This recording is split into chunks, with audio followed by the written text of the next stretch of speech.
Hello friends and welcome back to the Unfortunate Archives. So a few months ago, the New York Times released two separate lists of the top 100 books of the 21st century. One of them was based on the opinion of 500 book critics, writers, and poets, and one of them was based on the opinion of an unknown number of readers. So for this video, we're gonna go through the top 10 books on the readers list. For each one, I'll give you a synopsis, I'll tell you my opinions on it, and if they were also included on the critics list, I'll tell you where they ranked on that one. And at the end, we can judge for ourselves whether we think these are really the top 10 books of the 21st century. Some of them are actually among my favorite books of all time, so I'm quite excited to talk about those. And there are some that wouldn't be my personal picks, so, I'm also excited to talk about those. But that's a different kind of excitement. So stick around. Book number 10 was Station 11 by Emily St. John Mandel, which was also book 93 on the critics list. So this book is essentially about a pandemic where a virus kills off 90% of the human population within like a month, very suddenly.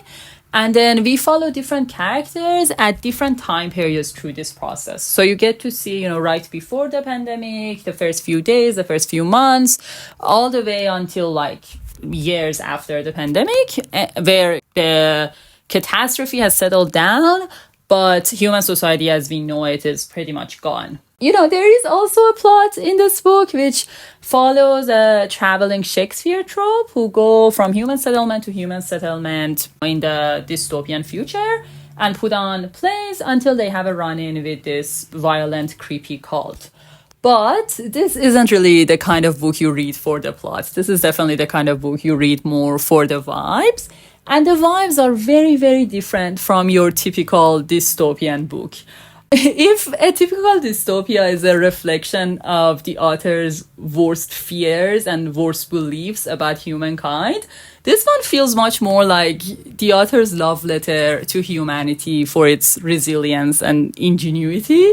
Like, you get all these really long passages of characters in the dystopian future thinking back about, our time, the current time, and they're thinking about all these little conveniences that they took for granted, or they're thinking about all the minuscule ways that their lives were connected to the lives of, thousands to millions of other people who maybe lived in the same city and they never talked to, but they still had all these, little connections with or interactions with.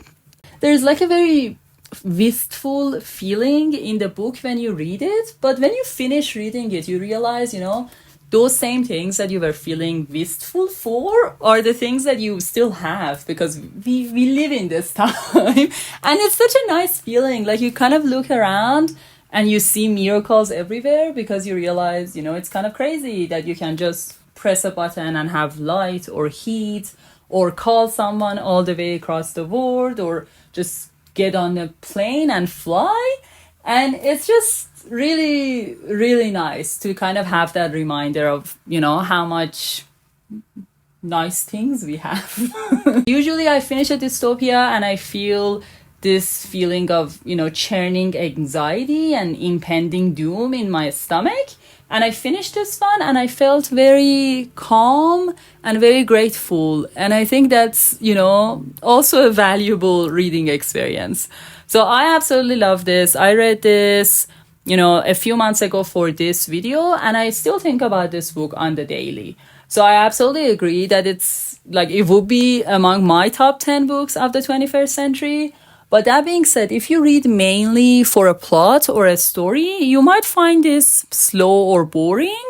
But if you read mainly for how a book makes you feel or for beautiful writing, then I think you will also love this. And for this one, I definitely agree with the readers. Like, this deserves way higher than 93. Book number 9 is Never Let Me Go by Kazuo Ishiguro, which is also, funnily enough, number 9 on the critics list. So I don't want to tell you too much about this book because it works better if you go in blind. But essentially in this book, we have a woman past her middle age who is looking back at her life and kind of narrating you her story. And specifically, she's thinking back about her time in this very idyllic English boarding school where she made all these friends and they seem to, really value art and literature and really encourage students to create their own artwork. And it seems lovely, but as you read, you slowly pick up on all these hints that maybe things weren't quite right in this school and that maybe things aren't quite right in the narrator's current life. So you get a lot of loveliness with an undercurrent of unease as you slowly find out what's going on. So that's as much as I can tell you about the plot without, spoiling some of the coolest moments in the book. But that also makes it a bit tough to talk about because some of the things I love are related to the broader plot. But I would just say, if you're interested in questions like what makes us human, I think you'll enjoy this story. And then in terms of what I can talk about without spoiling things, I can say that the flashbacks as you read about the narrator's childhood, teenage years, her time as a young adult, feels so incredibly accurate to, how children think and act, how teenagers think and act, how, you think and act in your early 20s, that it actually made me remember memories from those times that I'd fully forgotten. Like reading this book felt a little bit like what I imagine it feels like to get hypnotized and like unlock lost memories.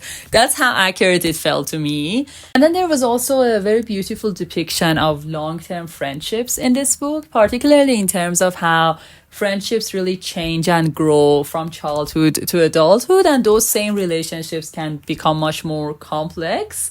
And it's one of those books that doesn't tell you things like that. It just, manages to capture the most complicated human relationships within the smallest gestures and interactions. And I always really appreciate it because it makes you feel very intelligent as a reader, when really it's just, the author's ability to draw your attention to all these subtle little things.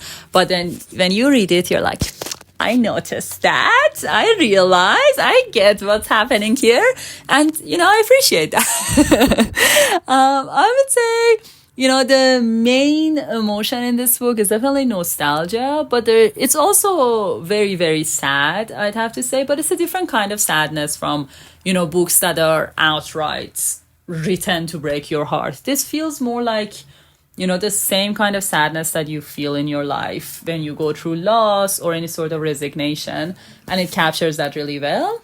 But there's also a lot of love and happiness in this book. So to me, it just feels like one of those books that really captured a little bit of what it feels like to be human, to just live your life. So I absolutely love it. In case that wasn't clear, this is one of my all-time favorite books. I take people in my real life to bookstores and I point at this book and I'm like, please, Anita, if you're watching this, please just read it. I really love it. I feel like the name makes people think this is a romance, and there's definitely, a romance in this book, but it's not a contemporary romance book. Just pick it up. I love it. I love this book. I personally would put it higher than 9, but it makes me happy that, everyone, critics and readers alike, all agree that it should be in the top 10, because it should be. If you notice the mood lighting in this video, I want to reassure you that that's definitely on purpose, and it has nothing to do with the fact that it's winter time, and by the time I set up the camera, the sun is already setting. And it definitely doesn't have anything to do with, the encroaching seasonal depression that's coming for me. It's a deliberate choice to make things more unfortunate. Book number 8 is My Brilliant Friend by Elena Ferrante, translated by Anne Goldstein, and it's actually number 1 on the critics list, which is insane. Like 500 book critics, writers, and poets picked this book as the best book of the 21st century. So this is the first in a 4-book series, all of which follow 2 women in Italy from childhood to old age.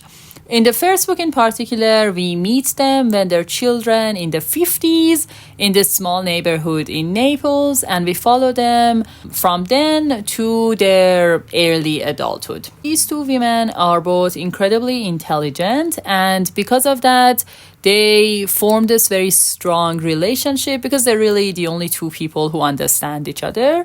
However, they're living in a time period and a community that doesn't necessarily value intelligence in women, so that shapes their entire life. One of them gets to stay in formal education, but the other is forced to drop out very early on. And because of that, she seems to try to assimilate a bit more into her community. However, she's just, too brilliant. She just sticks out all her life, and because of that tends to invite danger. This difference in terms of what opportunities they're given creates all these new complexities in their relationship. I'd also say the relationship, at least in the first book, is a bit more ambiguous. You can definitely read it as kind of an obsessive, codependent friendship. You can also read it as repressed desire or just, sapphic love. But I don't know how that's going to pan out in the next few books in the series because I've only read the first one to talk to you about. In terms of what I thought about this book, I think it's definitely a fantastic book. It describes this neighborhood, this small community so well that you really get to understand all these unspoken rules of honor and violence that guides their lives and also, trap them in a sense. I also feel like if you know more about Italian history and you have a particular interest in post-fascism Italy, I think you'll appreciate some of the subtleties in this book more.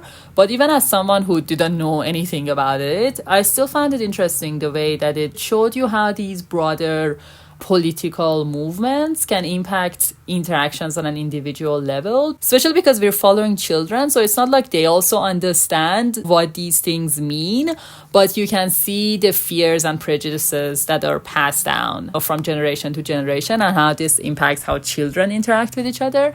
I would also say this is sad and very, very frustrating to read because it's one of those books that really brings you face to face with how much opportunities has been stolen from brilliant women across the world, across time, and how many of them we never heard from because they just weren't given the chance to use their potential. It's definitely a great literary book if you're interested in literary fiction, if you're interested in that specific period in Italian history, or, if you are looking for a book about women that kind of discusses repression in a way that feels quite universal. I think you'll enjoy this book. I really liked it, but for me personally, it didn't stick out as much as the last two books in the list did. It wouldn't be my number one, or even probably, I'm not sure it would be included in my top 10 books, but I still really liked it, and I still plan on reading the rest of the series. Also, it was chosen as the best book, so I feel like if you're interested, you should read it, even if just to say I've read the best book of the 21st century. Book number 7 is Tomorrow and Tomorrow and Tomorrow by Gabrielle Zevin, which was number 76 on the Critics' Choice.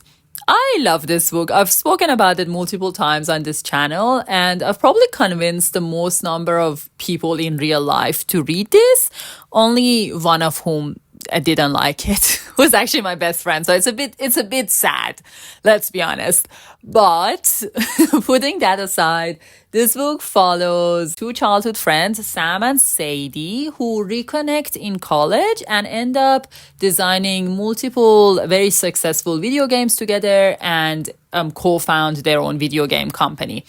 The draw of this book is following their relationship as it ebbs and flows across all these years and toes the line between friendship and romance, as well as, lots of big stuff that happens to them, from falling in love, getting married, co-founding the company, and lots of tragedy as well. So yes, did I mention I love this book? I love this book. First of all, if you're interested in books that center human relationships but aren't straight up romances, I think you'll love this. I also think this is a really great character study in terms of helping you, letting you live from the perspective of someone else for a period of time, which is one of the most beautiful things about literature. But I think the main draw of this book, and the reason I love it so much, is because it's such a great depiction of the creative process, and specifically of how it feels when two creative people have to collaborate, and the way that it becomes so explosive and fraught and personal, even though, technically it's just about the product. That was incredibly accurate.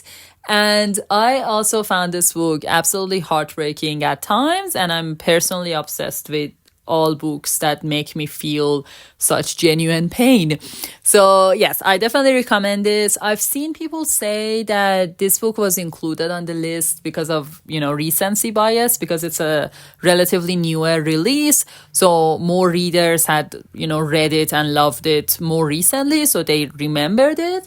But I personally don't think that's the case. I think this book, if it resonates with you, it's gonna stick in your mind. I definitely still think about it, having read it last year.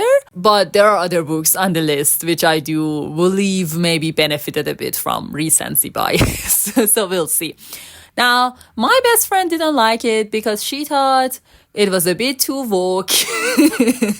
And she also thought that she's in an industry that's quite close to the characters' lives. So she thought that it was slightly triggering for her in that sense. That being said, if you also don't like things to be too woke, you might not like it as well. Other than that, everyone else I recommended this book to loved it. I absolutely love it.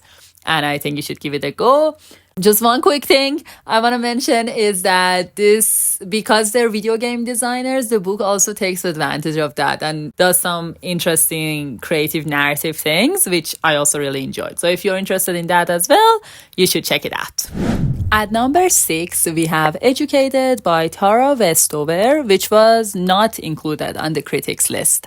So this is a memoir, and we follow Tara, who is born to this survivalist family somewhere in the mountains of Idaho. So essentially neither her nor any of her siblings have ever had any sort of formal education, and her parents also don't believe in modern medicine.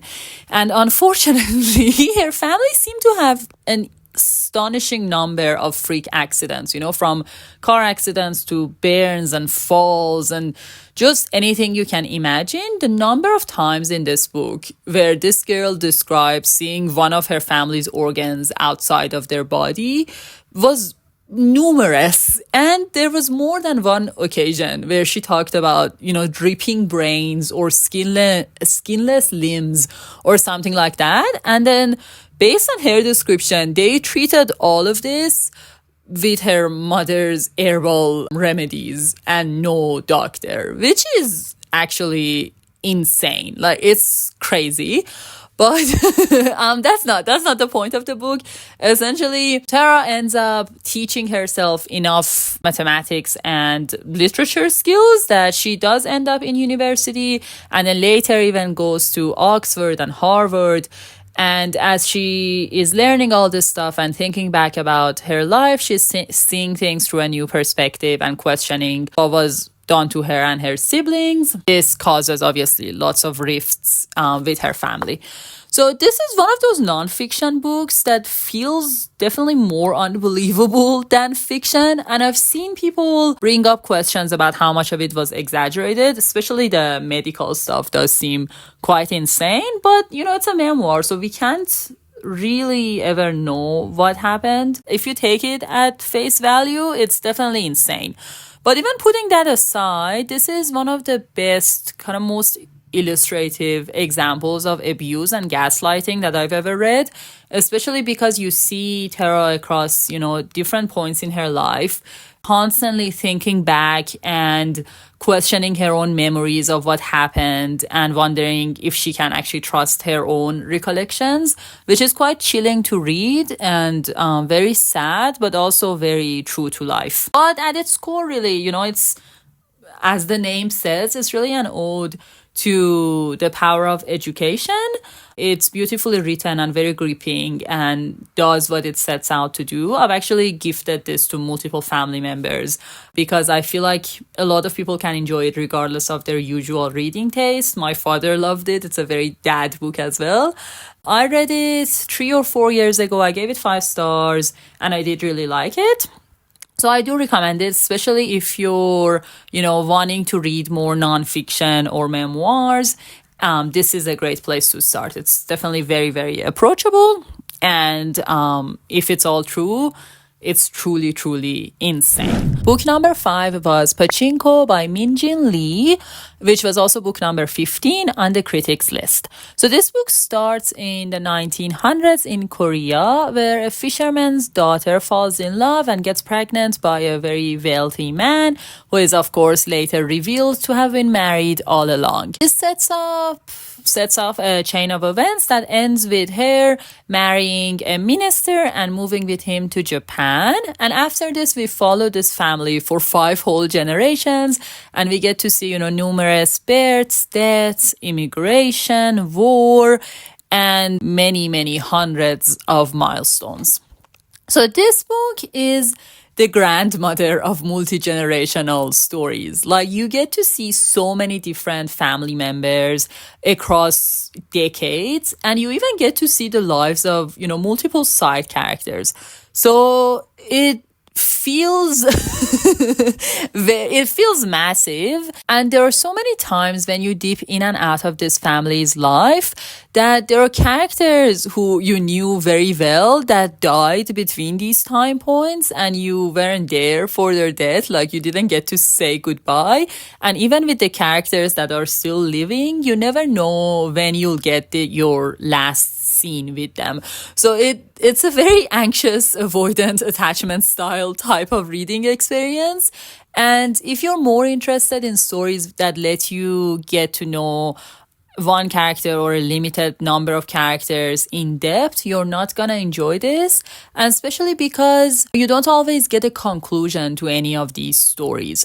So it might feel quite messy at times, but I personally didn't mind it because to me it kind of felt like real life. You never know how much time you have with people, and you're not always gonna get a satisfying story arc. So it felt like it mimicked that in a way, but I've also seen readers say, that especially the second half spun out of control and just felt like too much. So I think that part of it comes down a bit to personal preferences.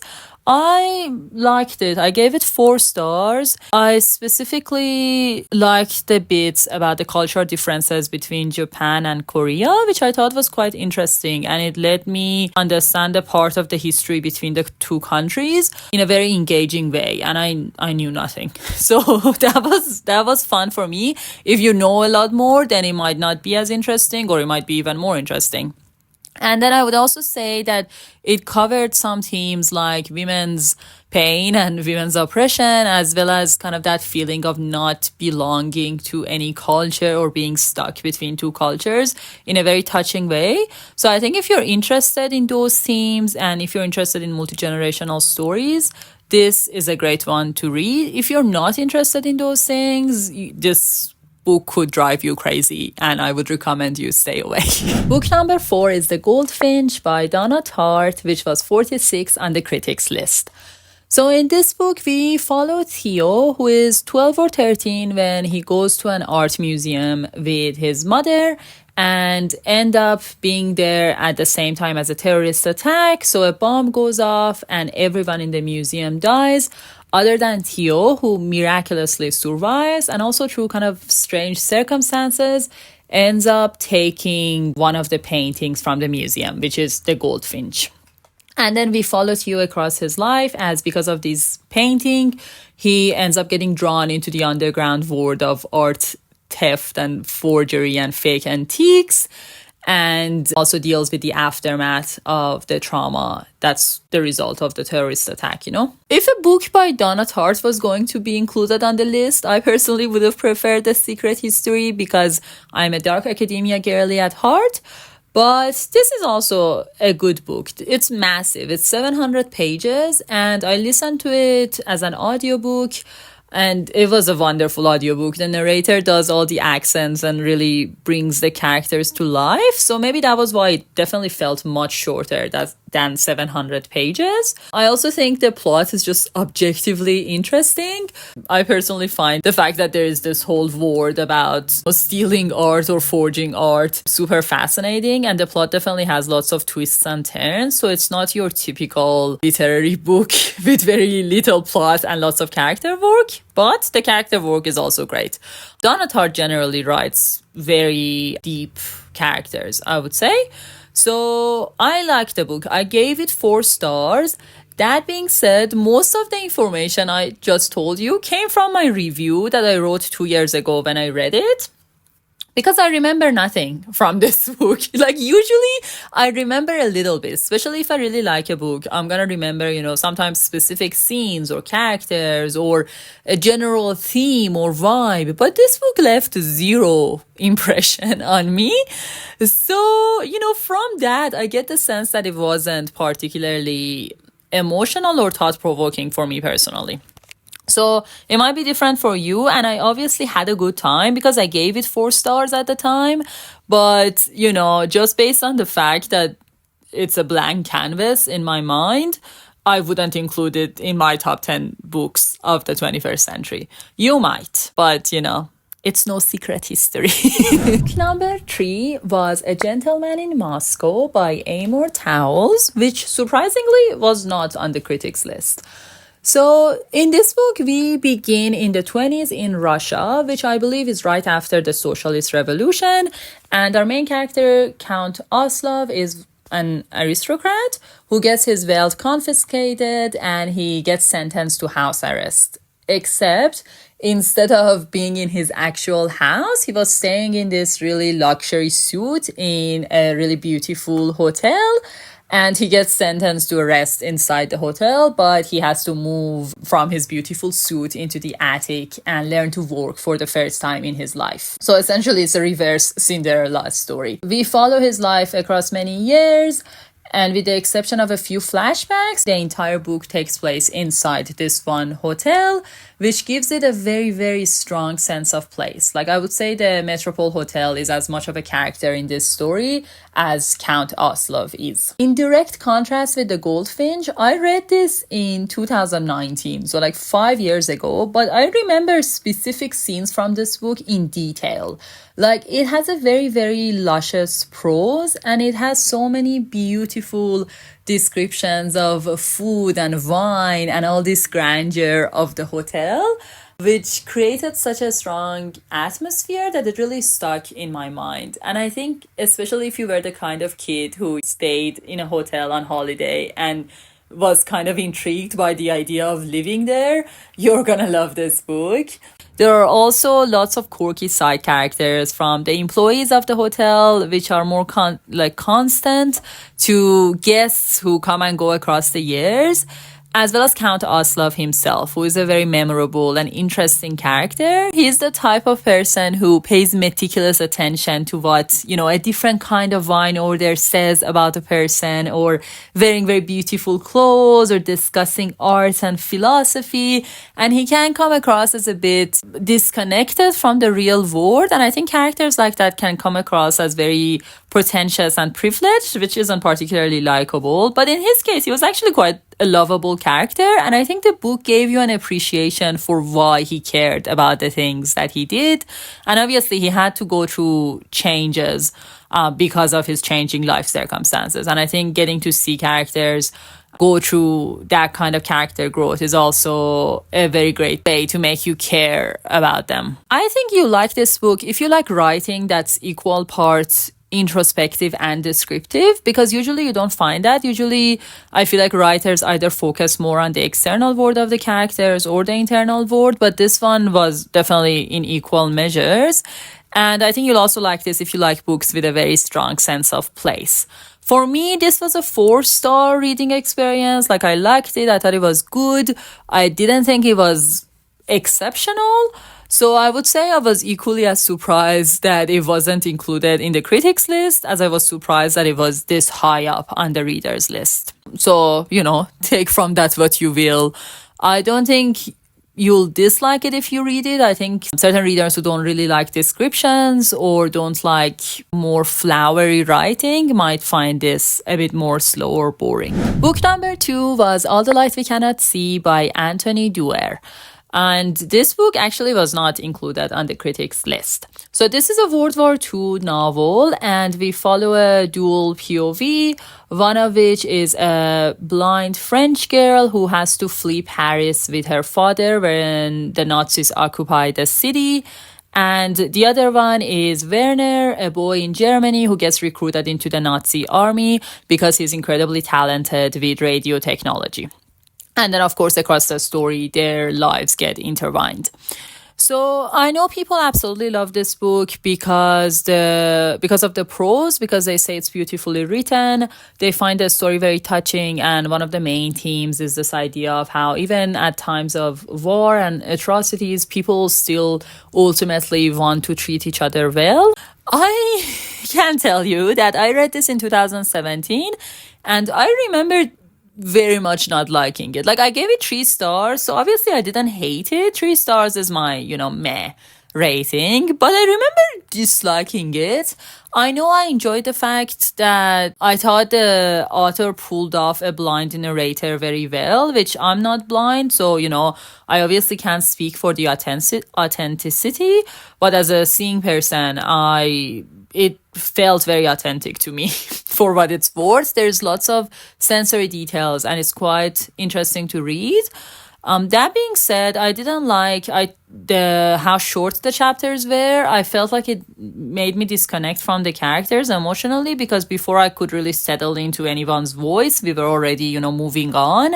I thought the narration was disjointed, and I generally don't like World War II novels because I feel like they just use the absolute atrocities that happened as kind of an easy way to pull on people's heartstrings as they're reading, and it always comes across as kind of cheaper or manipulative to me. I'm not saying that about this book specifically because it's been 7 years. So for all I know, if I reread it now, I'm gonna love it. But I'm just wondering if that played a part, because to this day, I've read so many World War II novels that are beloved and I don't like any of them. So I wonder if that's a bit of a personal bias there. I unfortunately cannot give you much more than that because, it's been too many years. And I did consider rereading this book for this video, but to be honest, I strongly didn't want to. So I did not. So if you do read it, please let me know if you like it. I know the majority of people like it. It was number 2 on the list. So I would weigh that more highly than my opinion on it, to be honest. So if it appeals to you, I recommend you read it, and I'd be curious to hear your thoughts on it. Maybe one day I'll reread it as well, and it'll be an interesting experiment to see how much my reading taste has changed across the years. We've done it. We're at book number 1. The book that was picked as the best book of the 21st century by readers. So that's insane. And it is Demon Copperhead by Barbara Kingsolver, which was book number 61 in the critics list. So this book is essentially Barbara Kingsolver's response to David Copperfield by Charles Dickens, because it covers a lot of similar themes. However, you definitely don't need to have read Dickens to enjoy this. It definitely stands on its own, and essentially we follow this boy called Damon, nicknamed Demon because of his red hair, who grows up in this rural town in the US.